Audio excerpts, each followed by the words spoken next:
Ags, welcome to Aggie Growth Hacks, the podcast sponsored by the McFerrin Center for Entrepreneurship at Texas A&M. And we are dedicated to helping entrepreneurs improve their business, connect with other Aggie entrepreneurs, and support one another. I'm your host, Greg Martin, fighting Texas Aggie class of 2001. And I'm your co-host, Chris Hunter, fighting Texas Aggie class of 1998.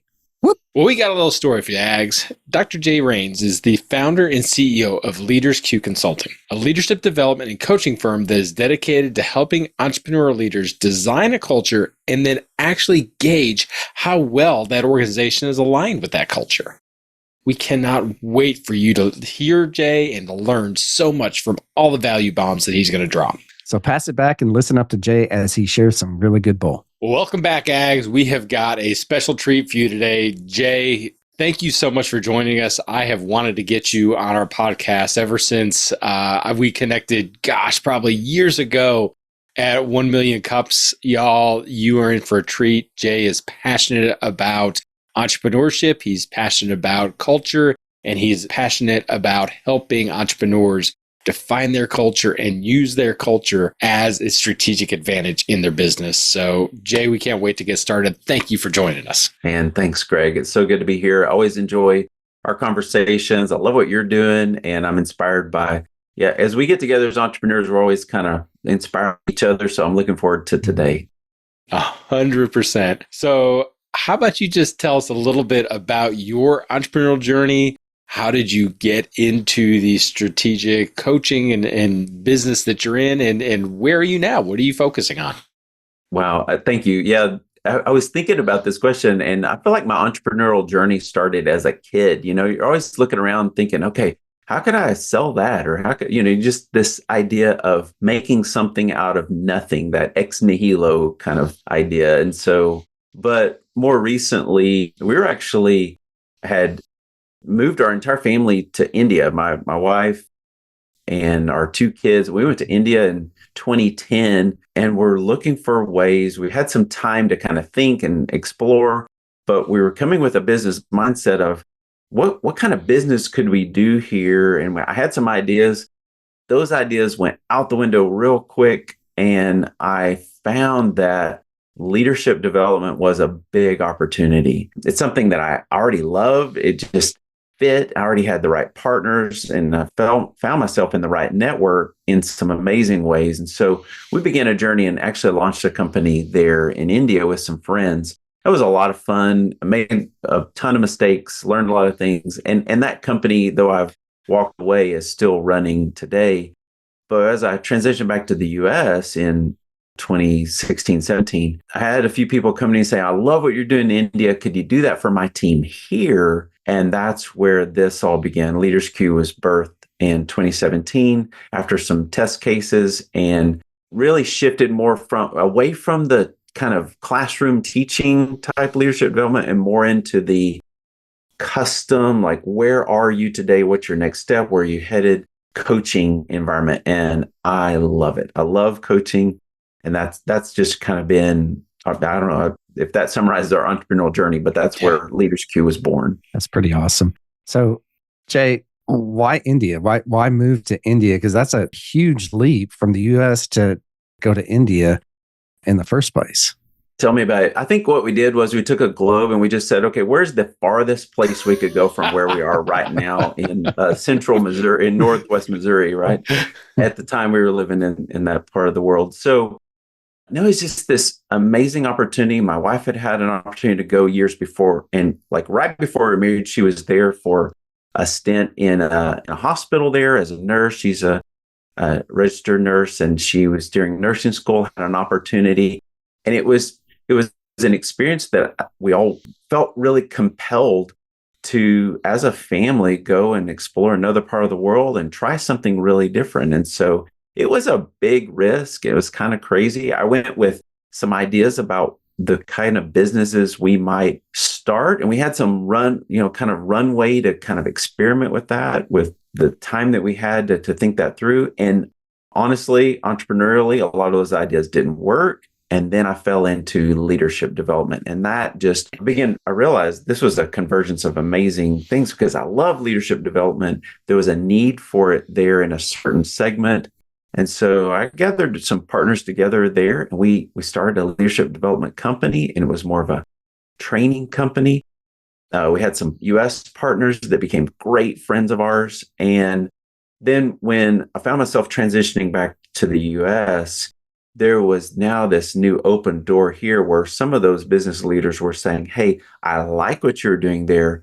I need it for my team here. Could you join me here? So LeadersQ was born, and it shifted though more to a coaching approach than training approach. And that is a whole nother conversation, but I love coaching because of what it does for the client and starts with where they are right now and their next step. Well, let's have that conversation, Jay, because that was one of the things that I was thinking when I was hearing you say that, is that it seems like teaching to me, and maybe this is completely wrong, but like you're in a classroom and you're teaching theory of leadership and here's how to be a good leader. But coaching is saying, yes, I'm going to teach you that, but I'm going to apply it specifically to you.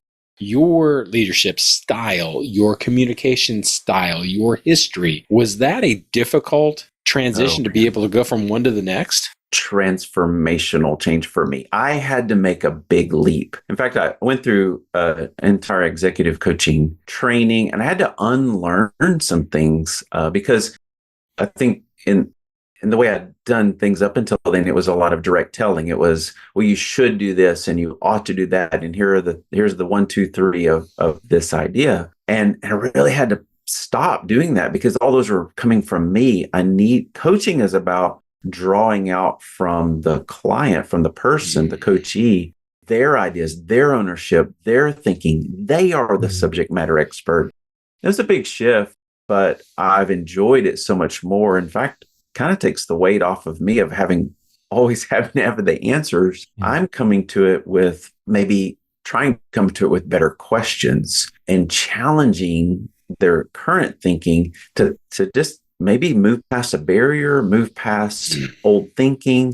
So those are some of the skills that I had to relearn. Interesting. And so how did you learn that? I mean, was that just hey, I got to figure this out? Or did you actually take a course? Did you read some books? How did you learn how to coach? Right. I found a coaching company that was really effective for me. When I started the company, I had Danette Hayes on my team. She's been there from the beginning. She had already been through this. And so she kind of even though I was the business owner, she was really mentoring me through that process and challenged me maybe when I was getting off the road, of coaching. And so we now have 10 coaches on the team. We all follow the International Coaching Federation guidelines and follow that accreditation, the credentialing that's offered by them as a way to keep ourselves in that space because it's really difficult to stay in that space. And so we challenge each other. We actually meet together every month internally to learn new things from each other. And so it's kind of an internal lab, we call it. Who facilitates that lab? I mean, is the expectation that everybody brings one impactful change that they've learned in the last 30 days and share it, or? It does happen. Everybody does bring a value every time. We have just such trusted coaches, but I've actually tasked Danette. That's one of her big roles in our team. One of the reasons for that was because we were moving into what's called group or team coaching. And that's just a whole nother skill set that we needed to really think together about how does LeadersQ do group coaching or team coaching in a way that fits our culture and continues, helps the kinds of clients that we're helping. So she facilitates that and she's incredible. So shout out to Danette. So Jay, who do you serve best? Who is your customer? Who's your client that you work with typically? Is it a vertical? We've worked with all types of clients. I mean, I've worked with kind of that $200 million range where I'm just working with the executive team in setting their, mission, vision, values, and culture and kind of thinking at that level. We've done that, interactions at that level.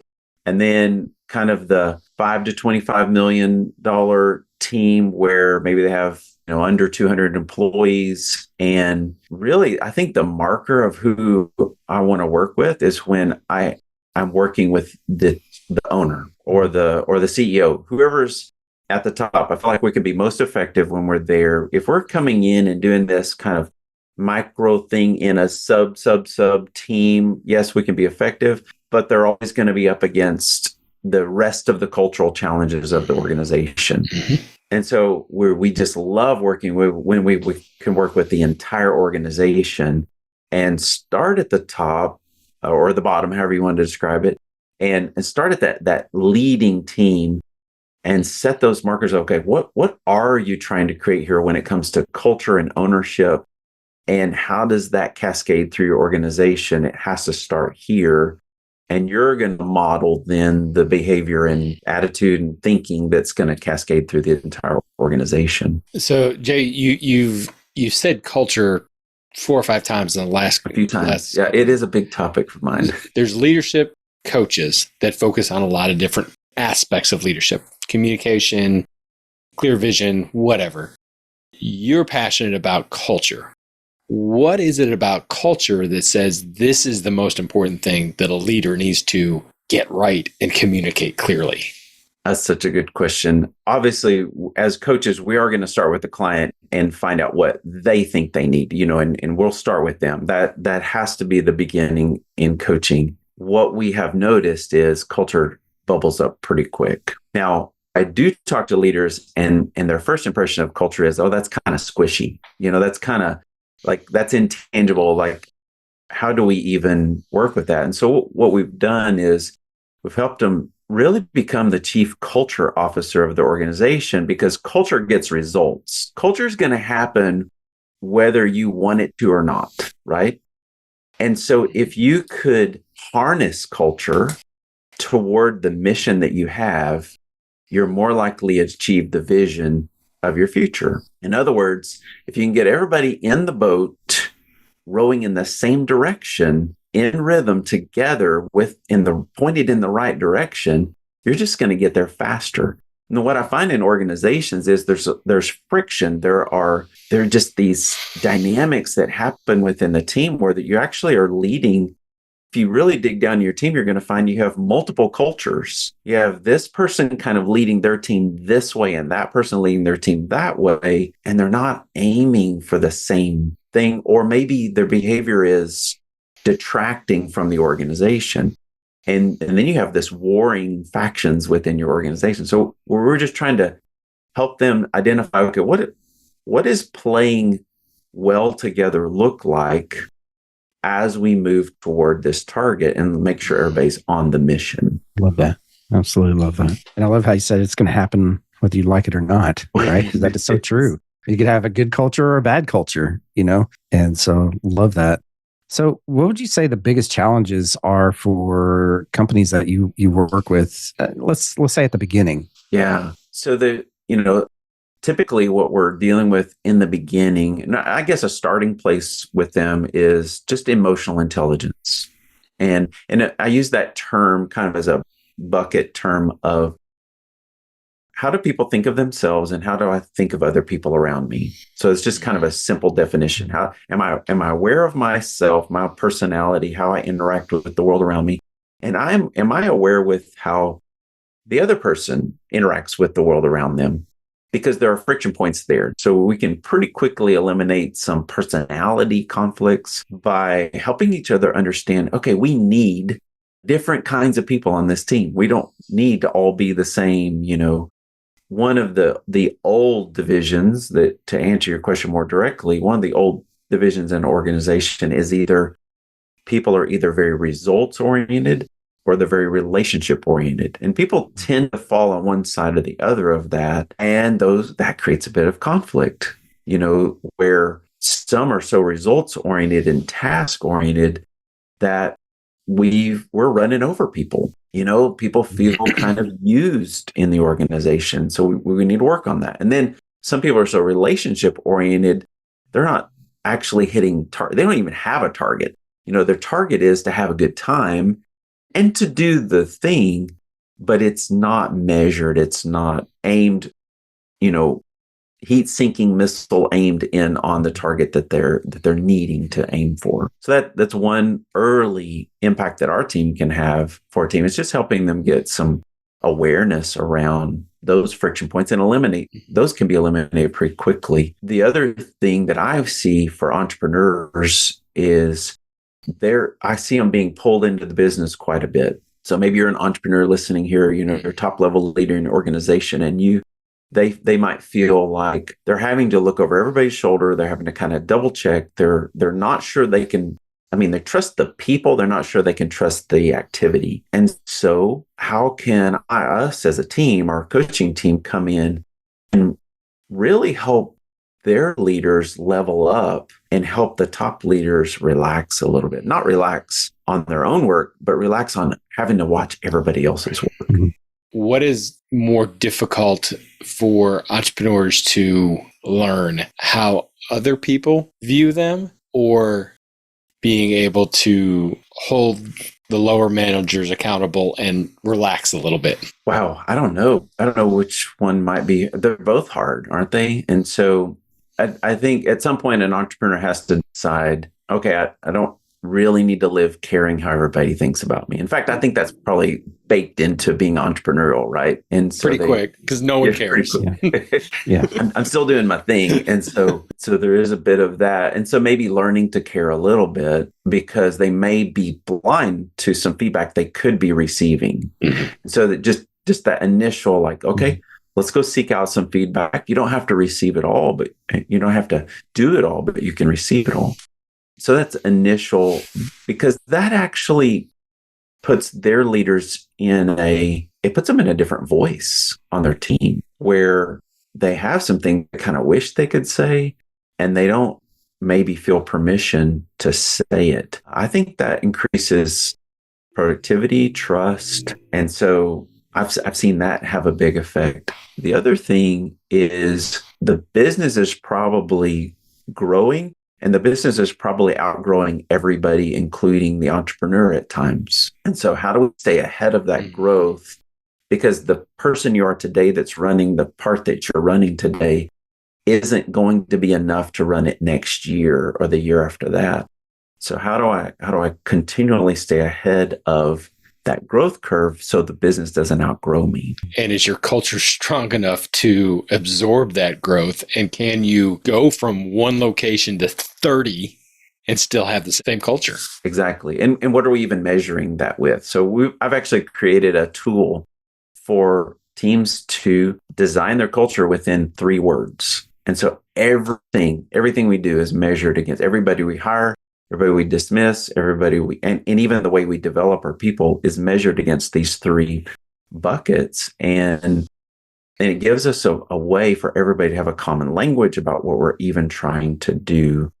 It allows more diversity of ideas, but it's kind of a rules of engagement type tool. I feel like healthy culture has healthy rules of engagement for seeking conflict, healthy conflict, and achieving greatness together. So what are those 3? Yeah, I was going to say. Yeah. Well, you'll have to wait for my book. I'm actually in the process of writing this.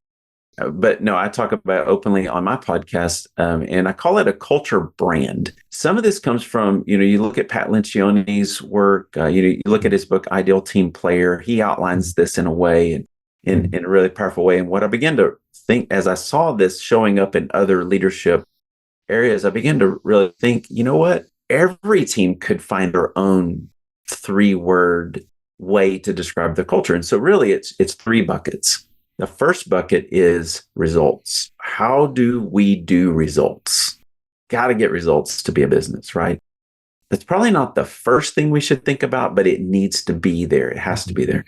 The second part, I think, and by the way I describe this is, I think if you went into a library and you pulled off every leadership book off the shelves, I believe you could organize all of those books into 3 tables. One table is going to be, those books are going to be largely about getting results, excellence, holding people accountable, metrics, all of that. The second table is going to be a book about working together, teaming. How do we team? How do we collaborate? How do we develop others? How do we share knowledge? All of that. How do we encourage? How do we inspire? So that teaming aspect. And so the third is more of a self-leadership. What's my personal character? What's my personal ownership? Am I dependable? Not just to show up, but am I dependable in my attitude? Coachability, humility is a really big topic. One of our coaches actually just wrote a book about, he calls it Humbler. And the idea is, how do I use humility as a powerful tool in my organization? So that coachability, humility is a key element for. And so you take those three, and what we help the team do is once they have their mission, we go through a whole exercise, like half a day, of identifying how would you describe those three words in your own way. And then we bust that out and we show, okay, in the results category, there's actually 3 or 4 subcategories in each of these buckets. And then that becomes a really powerful assessment tool for everybody. And the interesting thing is, no one ever makes 100 score on it, ever. You can't make 100 score. We all have a bent. But if we're not growing in all three, we've got a real problem. Love that. Love that. And one of my coaches, he says, your organization is limited literally by you, the leader, right, by the leadership's growth. If you're not growing as a leader, as the top person in the organization, then your organization is limited by you. You're the lid. That's right. That's really good. And so leveling up, everybody, that's one of the things I love about coaching.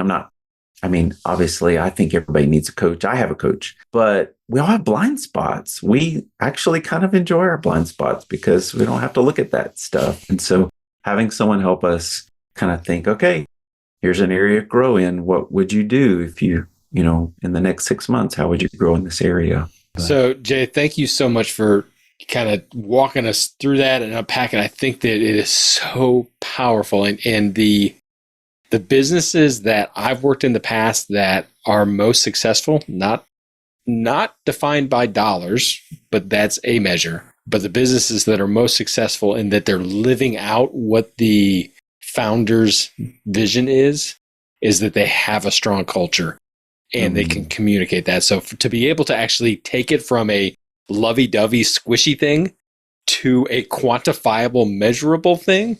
I mean, the bean counter in me is like, that's awesome. That's so much more better than a kumbaya hug. But sure. Thank you for sharing that with us. Tell us, what is your BHAG?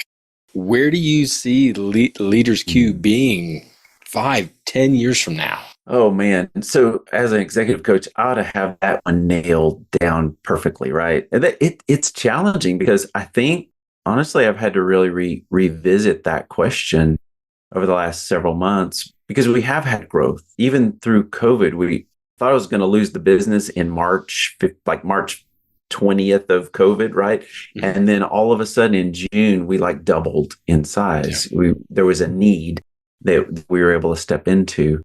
So we've had these growth moments and have enjoyed that.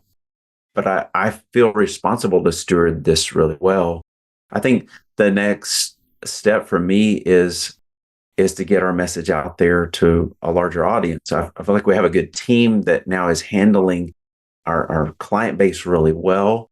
And I'm trying to position myself to 10x. I'm trying to think in terms of 10x rather than 2x. Mm-hmm. 10x is, for me, would be having this book published out there, people maybe taking our courses and learning more, and then engaging with our executive coaches to figure out how to implement that in their own lives, maybe working, stepping into other industries that we haven't touched on yet, because this really works for every industry. And so we just haven't been exposed to some industries we'd love to get into. So speaking, I see myself moving into more of that speaking place so that as I build a team, we love working together. I'd love to have more people enjoying that and serving our clients the way we love to do. Love that. Well, Jay, thank you so much for all of these knowledge bombs that you're dropping here. I got tons of notes that I'm sitting there writing. We have one rule and one rule only. And sometimes it's a little bit different because Greg has a little bit different rules in mind, but my rules are real simple. You have 1 minute or less to answer each of these questions. All right, Jay, what is your favorite personal hack? This could be a book, podcast, pretty much anything goes as long as it's personal and it's a growth hack. Currently, my favorite hack is the Nike Run Club app. I didn't realize that there was actually a coach. You can actually have the Nike Global Coach be your coach from like a Couch to 5K or whatever you choose. You get to choose different plans. So, man, it is helping me so much because I really want to get out there and run. Just knowing that he's going to talk me through it and even tell me like, rest now, run harder now, give me a 7, give me an 8, give me a 6 on this run. Even this morning, I was like, I don't want to do this, but that app has helped me actually get it done. So do you have a Couch to 5K? Are you running an ultra marathon, or is this just no? Hey. I am only aiming for 5K, and I saw there's one around here. I think it's the Buffalo Stampede or something in October. I think I'm gonna try that, but I just needed a target, and then I put in I put in the date for the run, and then it calculated all the things I need to do to make that happen. Well, good. And hopefully by October you won't be running on the sun. So that'll be good. Yeah, right. So that's a personal hack. Jay, what is a business hack, a book, a podcast, other than your book that's coming out soon, Sure. that we can learn from and incorporate in our lives? I would say the one book that really stands out, and I say this all the time, the one book that stood out for me as far as like a leader is Multipliers by Liz Wiseman. Every leader has to read that book. Even if you just skim the book, look at the charts or go online and look at the charts that they've pulled out, because what the basic idea of that is we're all kind of either a multiplier or a diminisher in our leadership. And I realized I was doing some diminisher things that I was easily able to, like, as soon as I notice it, I'm able to shift.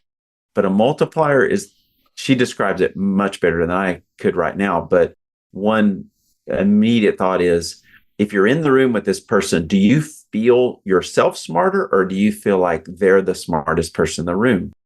And so to be the kind of person that makes other people, that brings out the best in them, that's the kind of leader I want to be.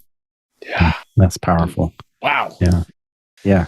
And I think we all do that, right? We always want to be us entrepreneurs, we started the business, right? We want to be that smartest guy in the room, but it's way better to have smarter people working for you, right? It is. All right, Jay, next question. What is the best advice that you've ever been given, and bonus points for how you actually applied? So I'm actually meeting with my business mentor today, the guy that sat down with me. He's got a great career, and he just he's just kind enough to be a mentor. And he is an Aggie. So there you go. And so Kevin Fryer, great guy.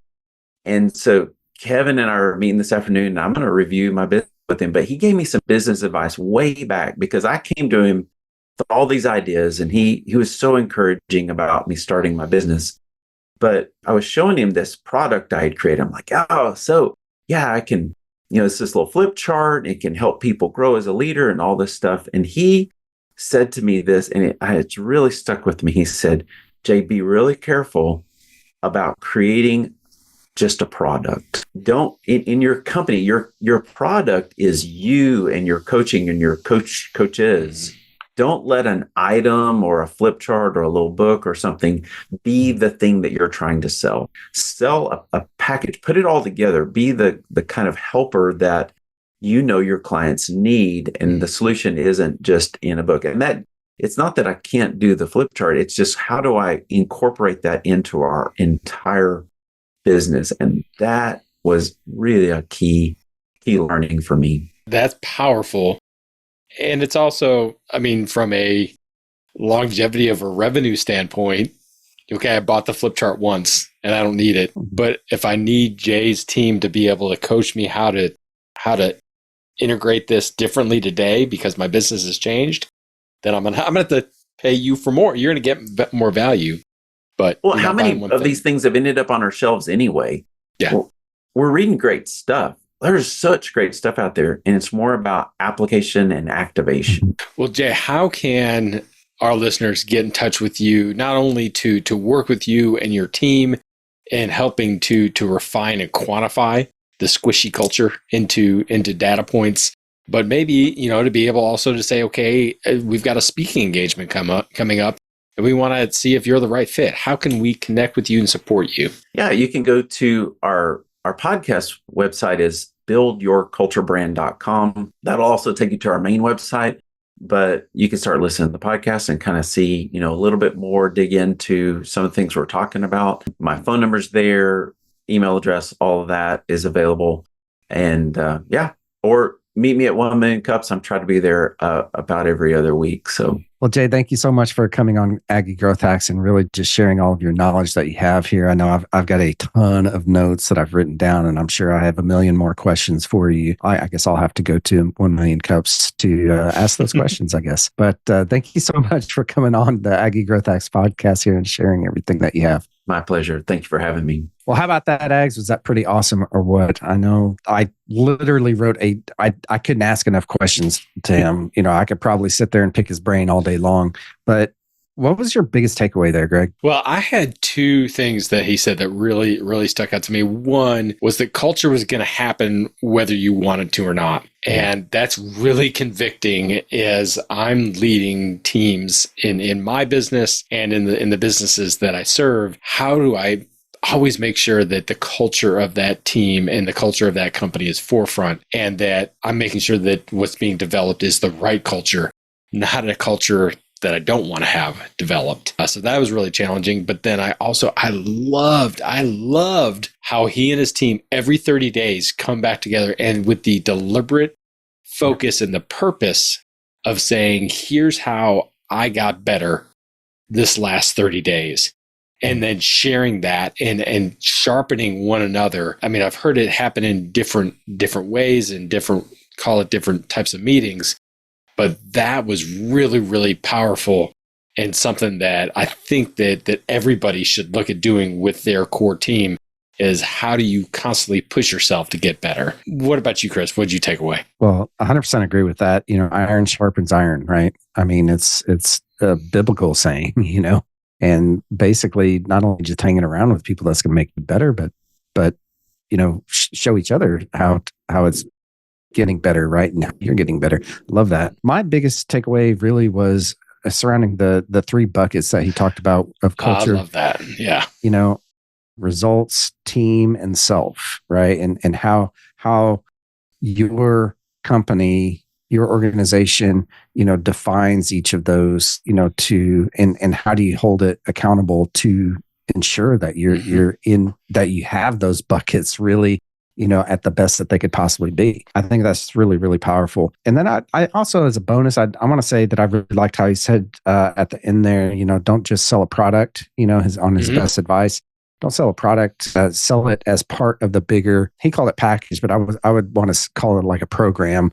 If you're selling services, yes, you've got to make products. Yes, you as a service, but put that as part of the overall program.